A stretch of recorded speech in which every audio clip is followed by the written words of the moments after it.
lose it all in the garden of our life if we take it all to safe forbidden. All along the Lake Michigan shoreline, you'll find tributaries that hold steelhead and brown trout in the spring and fall. Today I'm with my good buddy Austin Gates and George Garneau, targeting these fish with flow tactics. We're going to show you what we're doing and how we're doing it a little bit later in the segment.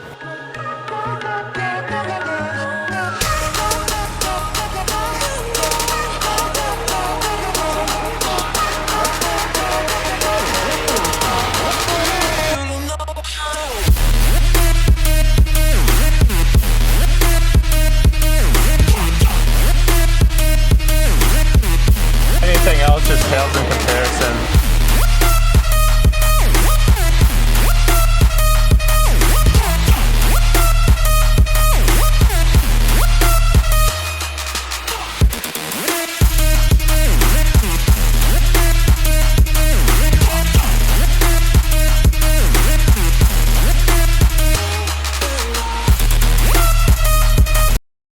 Little steelhead, eh?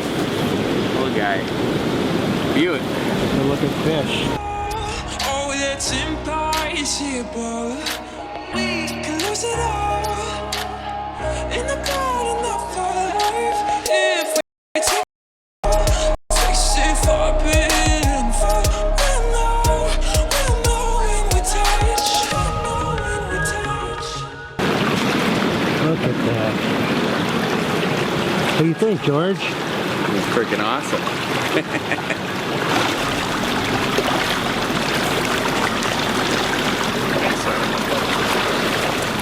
Yeah, buddy. Good job, dude.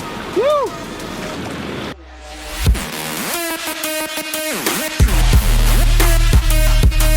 That's a nice one. Yeah. Now I got confidence.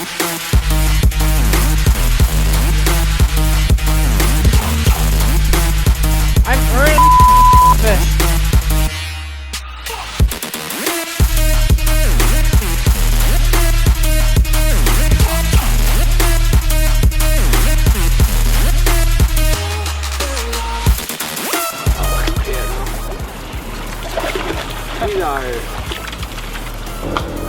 Pretty little buck steelhead. Yeah, you had to work hard for that one. Yeah.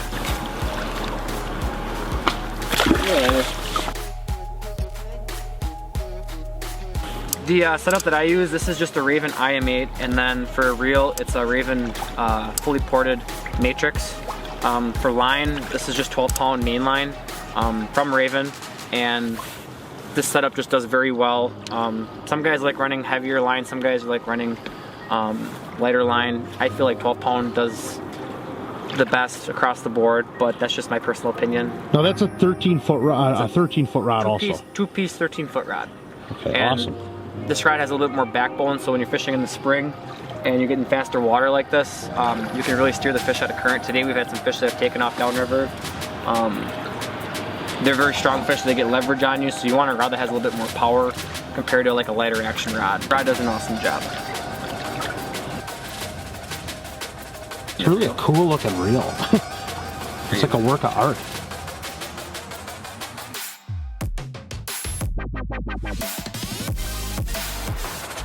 Doing there, George. Retie it. Oh yeah? One of the things you need to do is have some patience. You're gonna catch some rocks.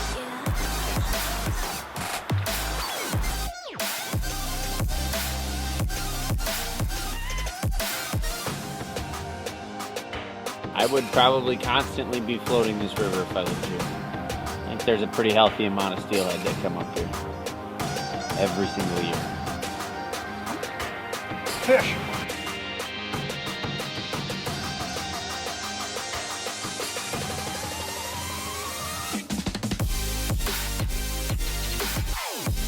Oh, at first that thing took off.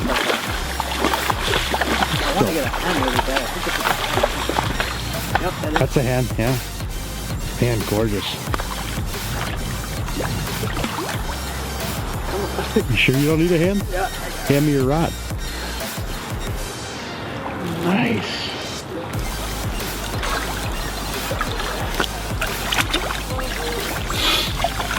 What a gorgeous fish, man. Nice hen steelhead. First drift since we got to this little pocket. Fishing's been pretty good today so far. They're pretty fish.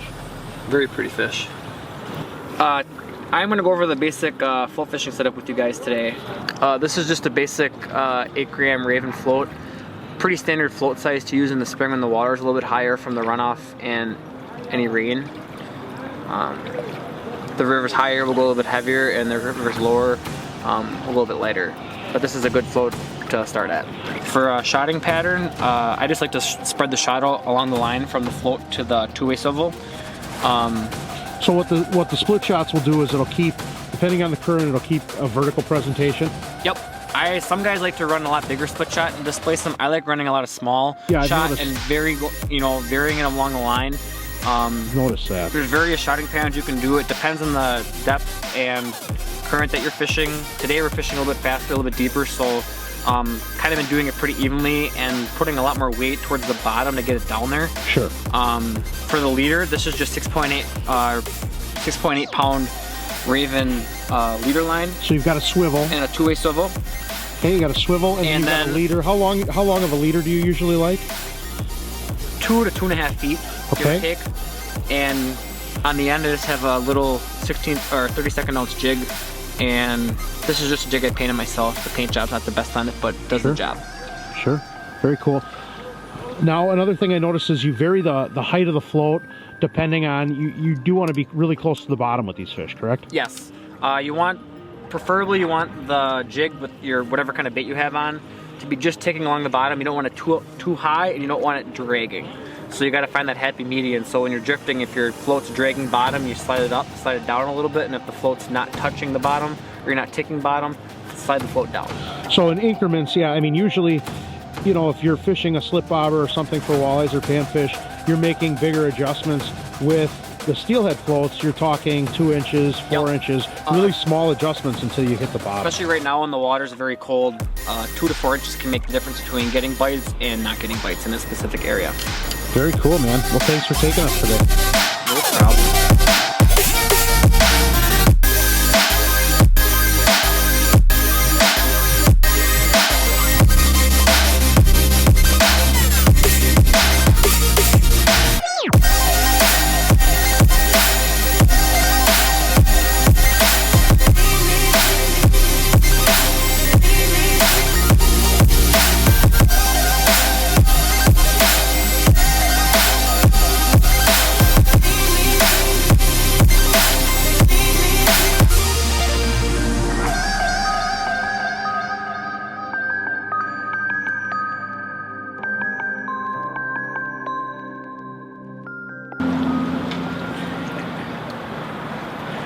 Hi, George.